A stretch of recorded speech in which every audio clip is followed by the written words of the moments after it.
Hey everybody, it's your boy Dre, and welcome to episode 4 of Representation in Cartoons. I have been loving this series. I think you guys have as well. As you can see, there's a huge mess behind me because when you have a kid or multiple kids, I have a teenager. She's asleep right now. My wife's asleep and she's not feeling too well. I am feeling a lot better. But my toddler is running around. You probably see me in the same t-shirt as the previous video because I'm filming these back to back to get them done. So I apologize in advance. But we've talked about some great cartoons that are a little bit in the older realm. And I don't want to sound old by saying a cartoon that aired up until 2020, which is only about 4 years old, is old. But I do want to talk about one cartoon in particular, and that cartoon is this one. And we're going to add it to the stage, and it is Invincible Fight Girl. Yes, folks, this is a kind of that homage to wrestling cartoons. Now, I'm wearing, ironically enough, a wrestling t-shirt, Bullet Club, and for anybody that's a fan of like cartoons that did it, like Mucha Lucha, which that's a, I want to say, fairly old cartoon now, and in the vein of a Nacho Libre, or really old if you want to go to the 80s with the Rocket Wrestlers cartoon with the Hulk and Roddy Piper, Macho Man, and Ultimate Warrior, and all those cartoons that we had then of those wrestlers. And even John Cena showing up as a cartoon character in Scooby-Doo, and them doing a wrestling WrestleMania haunted adventure, which I don't know how that worked, but they did it. You get Invincible Fight Girl. And I think this cartoon is really cool. When I talk about representation, I think this cartoon is going to hit this out of the park. So let's get into it. So Adult Swim started this show in 2022. So 2 years prior, before this show was even a thought, because this show began airing a few months ago. And when it aired a few months ago, we've been trying to figure out what was the interest level, because a lot of people were like, "Oh, this is kind of a teaser. Like, what is it?" It was like, it looked very like, I'm going to use a Japanese anime, Kinnikuman, or Ultimate Muscle, which was the American dub, when it came here. So Justin Gordon Montgomery, who already had his hands in 2 other shows here in the States, Smallfoot and My Dad the Bounty Hunter, and those aired on Cartoon Network a few years prior. He made Invincible Fight Girl. And this show, you can tell from when you watch it, is so inspired by wrestling. Mostly, and this is from an interview that Justin said in one of the many interviews he's had, states that the Attitude Era of wrestling, which I did need to put dates in here for a lot of people because people confuse the Attitude Era with the rated R, the PG era of wrestling. So if you look, there is the Attitude Era. That's 97 to 2022. That's the Monday Night Wars era. Then you have when you have Cena coming over, and that's the, that's a totally different era of wrestling. And then now you have the current, what they had the PG era, and now they call it the Triple H era. So that's a little wrestling knowledge. But this is really heavily influenced by Dragon Ball Z, Ultimate Muscle, Kinnikuman, for those who watching the Japanese anime, and pop culture, like tons of pop culture references. Like it's just such a good cartoon. Like, I enjoyed it. I got hooked. Like, I remember I don't watch television like regular people. I find my shows and I asked people for suggestions. I found this and it was airing online. I got hooked and I ended up like watching the entire show in like a 2-day stance. And it was great. 10 episodes. And you're introduced to Andy Andronicus, dependent. Yes, and I say dependent because you have to say it like that because her parents are accountants. So Andy is actually an accountant who has a little girl, about the same age as Peanut, when she saw this. She went to her first like major wrestling event, and she saw a professional wrestler, Kesa, and we're gonna talk about her later. She sees her wrestle at like this major wrestling event, pull off this fantastic move, and was like, I want to be a pro wrestler. So she does what any normal kid did in the 80s. You got VHS tapes and you did stupid shit like pardon, stupid stuff that you weren't supposed to do. And well, needless to say, she does that stupid stuff, and but her parents wanted her to be an accountant, so she goes to the accounting school, and the accounting school is set up so at once a year the wrestlers come to do their taxes, and these accountants are trained to work on those the wrestlers taxes. Well, Andy's like, this is a perfect opportunity, but she's kind of like messing up at work, and she's not going to her classes, and she's a junior accountant, so she's graduating from class, and it's that day the wrestlers come in and they bombard her, and that's where I took that picture from. That's the end of the very first episode. She is in there. She's got her blazer with the shoulder pads. Lord help me for y'all that were in the 80s and 90s that the shoulder pads were in the suit and the blazers. You know, you look like you were always at attention. And she ends up like dropping her idea of being an accountant and has to stop these four wrestlers, well, one of the four wrestlers, and beats him up because she's been practicing watching wrestling. And she wins her first professional match, which is interesting because they have these satellites that drop down, and it puts a ring with the robot, and the robots are like, they're the referees, and it's set to wrestling rules, like you get pin, submission, you can be disqualified, that sort of stuff. Hey, beautiful. And I thought it was interesting because it hooks you on the animation and her spunk. Like Andy just reminded me so much of her, of Peanut, that I was just like, man, this is so cool. And she's like a teenager, like she's 16, knows what she wants to do and kind of doesn't know what to do with her life. And the series basically is about her and her journey to become a pro wrestler. And she's voiced by Sydney Michaela Shepherd. She's done a couple other things in the voice acting and animation community as well. Now, obviously, when I talk about, before I go into this slide, let's go back one. Not only is Andy the main character of our show, it's her journey. And I love the fact that it's her journey.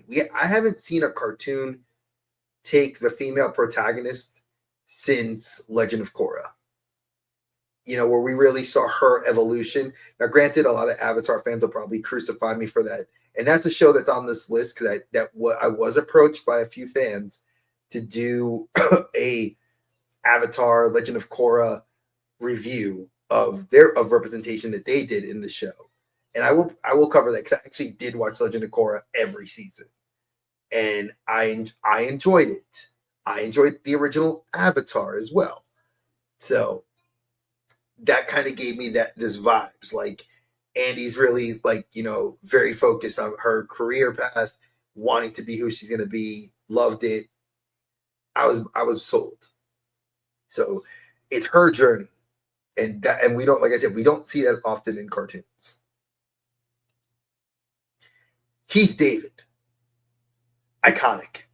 Spawn, Goliath, Dr. Facilier.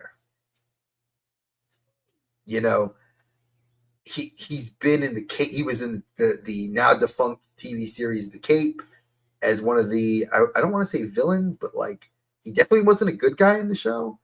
But he did have powers. I wish they went more into the character, but it was only one season long. But he voices he's like the narrator, and he is actually the scout in the show. And again, notice it's a staff of people of color, which I love. I feel like we don't get a lot of representation in cartoons, and if we do, it's always kind of looked on like shows like the Boondocks which is a great cartoon, and it was an Adult Swim. But I feel like that just is stereotyping our culture versus like looking at culture from a different lens, So I wanted that to be very, very, very appropriate.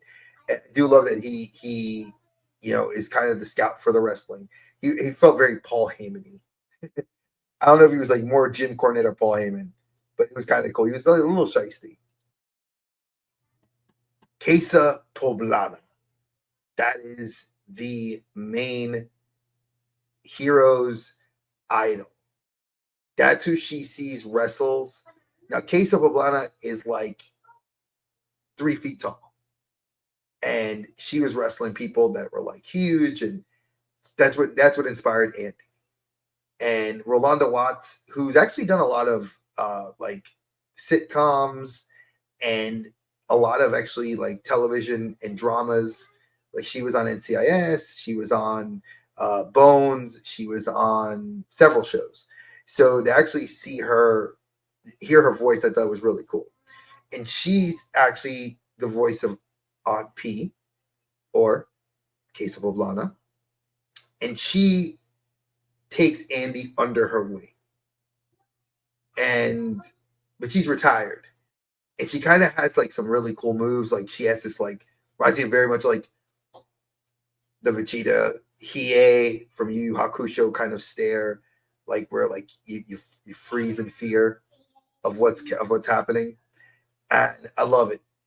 Like, plus I kind of like it that she's got a luchadora name, like Queso Poblana, which is basically a big pepper, which you see a poblano pepper on her back, like her backpack. It had a lot of like anime vibes, and it made me laugh. So definitely a cool thing. Like thumbs up, Justin. I love what he was doing. This is Craig. This is the first person that Andy runs into when she gets to Rustburn, which is the wrestling city, like the first wrestling city she gets to train. And she meets a lot of interesting characters, but Craig is like the first character she meets, and he's actually the nephew of Queso, and he actually tries to like sell her a cell phone. It doesn't really work, and tries to take her money and do some very bad things. Yes, what is it? Can you say hi? Well, you can say hi on the video. It's a recording. We're recording. Say hi, everybody. Hi, everybody. All right, that's Peanut. She's about to say hi. And he eventually doesn't want to be a professional wrestler, but he likes to profit off of professional wrestling. I felt like it was kind of like the fan that goes out and gets the wrestling autographs, but like doesn't and sells them online, but isn't like a real fan of wrestling. It felt like if you were looking at it from different lenses, you could look at him in a lot of different ways of what his character represented. But again, Paul Castro Jr., he's young. He's got a lot of other shows under his belt of voice acting. I didn't see much else that I had seen, so he is pretty prolific from what I've seen. So this guy had the funniest name and is the youngest person to voice a character on this show, TK Weaver. I could not believe it. So like when I go to Instagram to find this guy's picture, it's like I see an older man, and I'm like, oh, that's him. He's with his son. No, TK is the kid. He voices Mikey Beef Puncher, a guy who is a really like strong and muscular, but wants to not be a wrestler. He wants to be a journalist. And I think that's really cool. Like that he wants to go into the role of actually being like a Jim Cornette instead of being a professional wrestler. So his character is interesting. I love the name because it's Beef Puncher is his dad, and his dad's like a former pro wrestler coach, and they try to wrestle, and then Andy beats him. And he's part of the team. So like Andy, Craig, and Mikey all kind of team up and become like her cornermen for this like Rocky animated story. Now, the show aired only 10 episodes. It finished its first season. It did get renewed for a second season. No idea when the second season will be coming out. Some people are saying maybe early next year. if he's working on it right now. I know that there's not really a lot of merch about it. There's not a lot about the show, and that's what I kind of like about it. I feel like it's it reminds me of like those old school niche shows that did a lot of cool stuff, kind of fades to the back. People don't know about it, so you talk about it. If you get the chance, I know that Max is where you can watch this. So if you have a Max subscription, don't watch AEW. That's crap. Go watch this. And for all those people who want to make fun of me for being an AEW hater when they know I was like an AEW stan for years, kiss my ass. I absolutely love WWE. I love the AEW, New Japan, supported everything. But when things are bad, things are bad. This show is 2 thumbs up. You need to watch it. It has so many good takes on it, and it's just a good little palate cleanser. So if you're not into wrestling, but you love animation and you love a character that's kind of doing the Rocky story, watch it. If you are a huge wrestling fan, this is definitely for you. If you're not a wrestling fan, this may not resonate with you. But if you liked Mucha Lucha, Nacho Libre, and like the Rock and Wrestling growing up, this could be the show for you.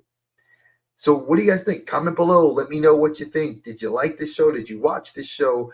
Have you seen it on Max? Did you watch it when it aired? Let me know. I absolutely loved it. Peanut loved watching it a few episodes. Wasn't really into it, but she's more into the mainline superheroes, not like kind of anything like this. But she's still only going to be 5. She's only 4.5. We'll see what happens when she gets a little bit older. But I digress. I'm going to get out of here. Catch you on the flip side. Stay geeky, y'all. Peace.